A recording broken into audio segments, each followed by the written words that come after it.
Hi everybody, welcome back to Glamma's Closet. It's nice to see you again this week and thank you so much for joining us for the fourth and final part of our selling series. So if you don't know, the first three parts were just doing your very first listing on Poshmark, how to do it, how to share it, how to photograph it, and then of course we just finished up the third part, which was talking about how to accept an order and shipping.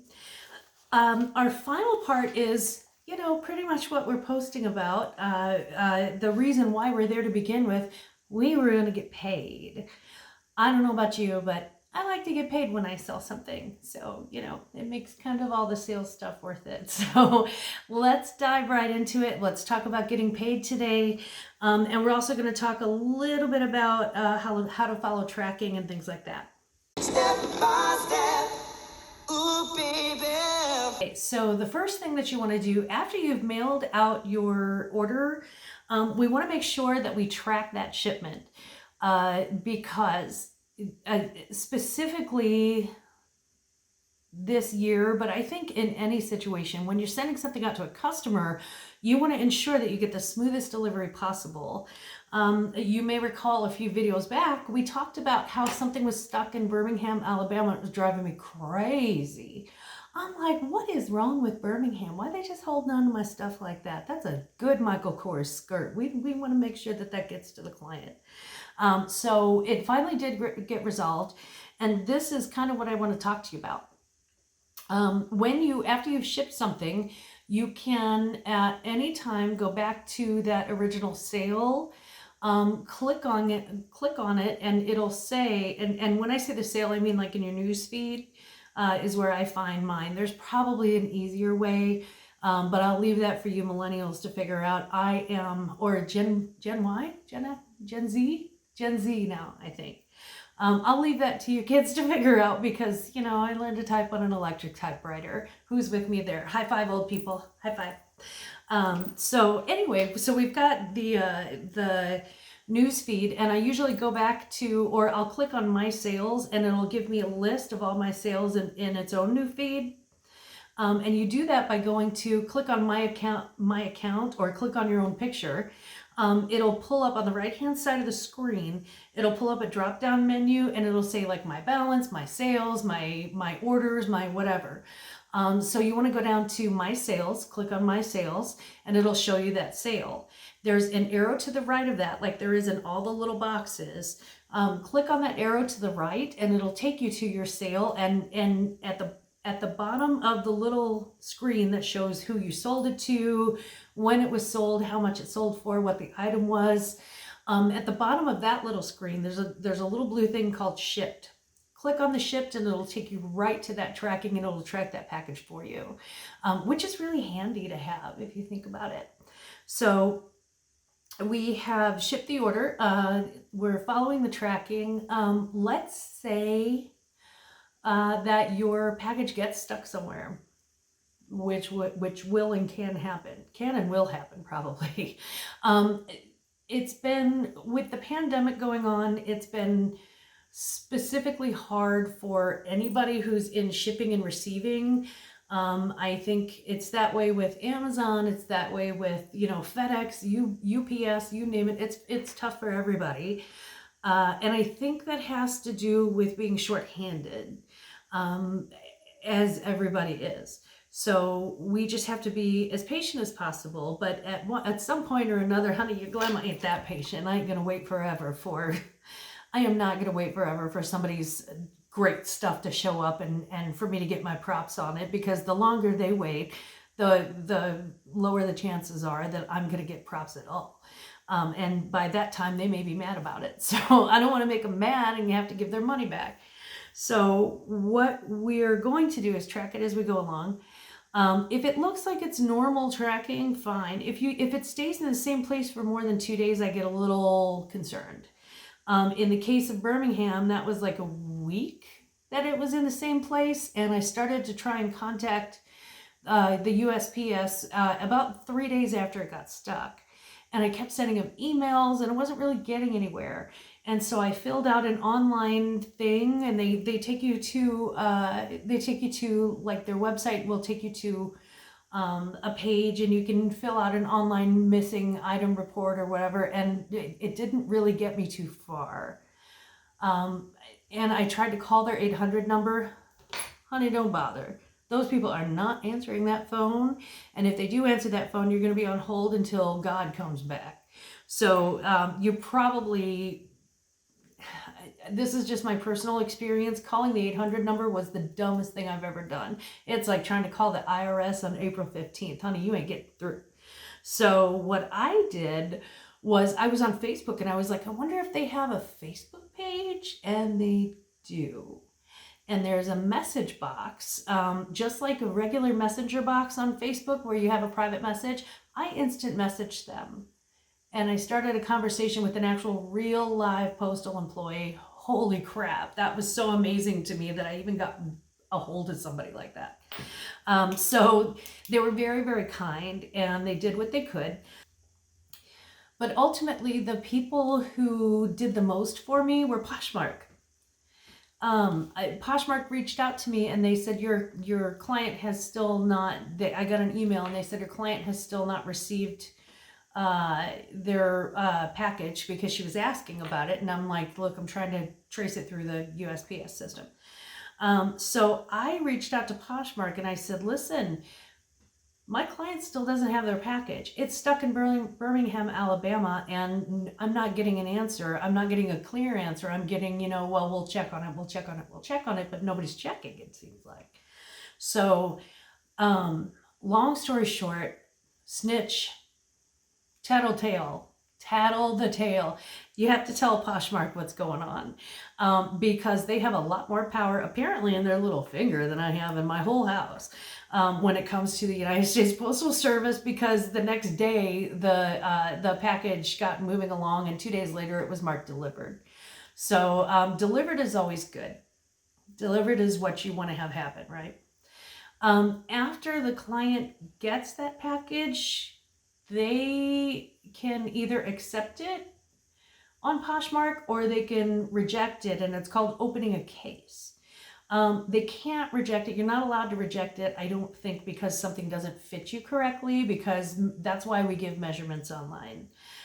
So that's something that you can't return. They just don't have a return policy for that, for it doesn't fit.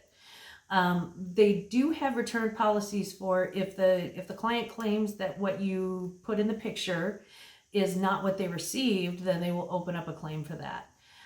If you have to have Poshmark open up a claim, there's a very good chance that your client's getting your money back. So we try not to have that happen. That's why we put measurements into our listing. And that's why we're very clear about what condition things are in. You always want to make sure to be as honest as humanly can about what, if there are any flaws on it, you need to point those out, and you need to go, hey, if you're buying this, just know that there's a flaw.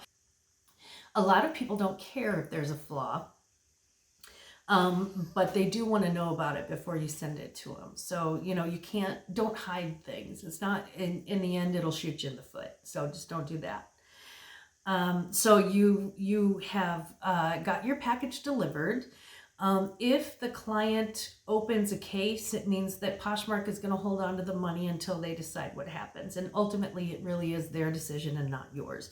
You're allowed to mount a defense, but ultimately, again, it's Poshmark's decision. And I would say the majority of the time, not all the time, if you have a legitimate counter complaint, you can, or if you have a legitimate defense. But a lot of times they will err on the side of customer service. And frankly, as someone who comes from a hospitality customer service background, I would do the same. So if they have received their package, again, they can accept it or open up a case. And if they accept it, the moment that they accept that, the money goes into your Poshmark account. That's the good part. The bad part is they don't just turn around and send you a check. You have to actually request that. So there are two ways to get paid through Poshmark. The first one is to request a check, and you would go into my account and then do my balance, click on my balance, and it'll tell you what you've got coming to you. So whether it's $8 or $80 or $800 or, you know, whatever it is. If you think you'd like to sell some more stuff, you know, you can just hold that in your Poshmark account and just, you know, add to it as you go, and then just request a check or request an online payment whenever you're ready. I tend to do a payout about once every 2 weeks, just depending on, you know, what type of sales week I've had. But I like to kind of bunch it up together, so I'm not like, okay, here's a, you know, here's a $7 check, here's a $90 check, I don't like to do that. I like to have like even numbers, and I'll just request payouts. It doesn't have to be an even number, but it has to be like a chunk number, and I'm like, okay, I feel comfortable doing that. So again, 2 ways that they can pay you out. At the bottom of the screen, after you've hit my balance, and it'll show you what your balance is. At the bottom of the screen, it'll say redemption, and you click on the redemption button, and it gives you 2 options. The first option is you can request a check, and that's, you know, easy peasy. You can request to have a check mailed to your house, and that's what they'll do. The second option is to enter your bank information and have them do a direct deposit. If you're only planning on doing this once as a fun experiment, just do a check. There is also, you can just hold on to it as Poshmark credit. So you can use that money, turn around and go buy something that you like. Just remember that your Poshmark credit, let's say that you have $20 in your account balance on a sale, and you find a $20 sweater. Don't forget that you still have to pay for shipping. So unless you can get that person to absorb shipping, and most people at $20 will not pay for free shipping, because that's $7, and that gives them $13 minus Poshmark fees, minus the cost of goods. So now they're making like $2 off of your $20 sweater. So I would say just make sure that you leave plenty of room for shipping whenever you're purchasing on Poshmark if you're using your credits. But I did that for my birthday. I spent, oh my gosh. Well, the Coach boots that I found online that I was going to buy were $250 on the Coach store. So I went on Poshmark and I gave myself a $250 budget, because that's what I would have spent. And I think we talked about this on my birthday. I got slippers, I got boots, I got a blouse, I got one of the most beautiful cashmere sweaters. I just love it. So there are really great things on Poshmark, and you'd be kind of surprised if you have to go to a baby shower. Just look for something new with tags on Poshmark. You've got the credit, might as well spend it there. You can also do Christmas gifting. There's new with tags stuff. There's stuff that's new in boxes, or there's stuff that's like vintage that you know that somebody would like, or something that, like a piece of wearable art that the artist in your family would enjoy. There are also designer brands if you want to treat yourself to a little something. There's also, you know, I mean, it's got everything. It's got like kids' toys and dishes and all sorts of stuff. So great place to shop, but basically you can use that Poshmark credit to shop for those things. So that's kind of nice too. If you have any questions though, I really strongly encourage you at any time while you're going through this process, just leave them below in the comments. My sister and I both check those comments. So we take it very seriously, our responsibilities to our viewers. And so if you have any questions as you go along, or if something seems unclear, any concerns about something, don't hesitate to leave it below. If I don't know the answer, I will get you the answer from a very reliable source. And that's about all I got to say about that. Look at you. Look at you. You posted, you listed your first Poshmark item, you took its picture, you processed it, you put it in your closet, you sold it, you shipped it, you got it accepted, and you got your money. You got your chips. You got your ducats. So that's what it's all about. You know, get your ducks in a row. Get your ducats in a row. And again, if I can help in any way, please don't hesitate to let me know in the comments down below. If you enjoyed these videos, please like and subscribe. I could really use the likes and subscribes. And in the meantime, please take good care of yourselves. Stay safe out there. Glamma loves you. Bye.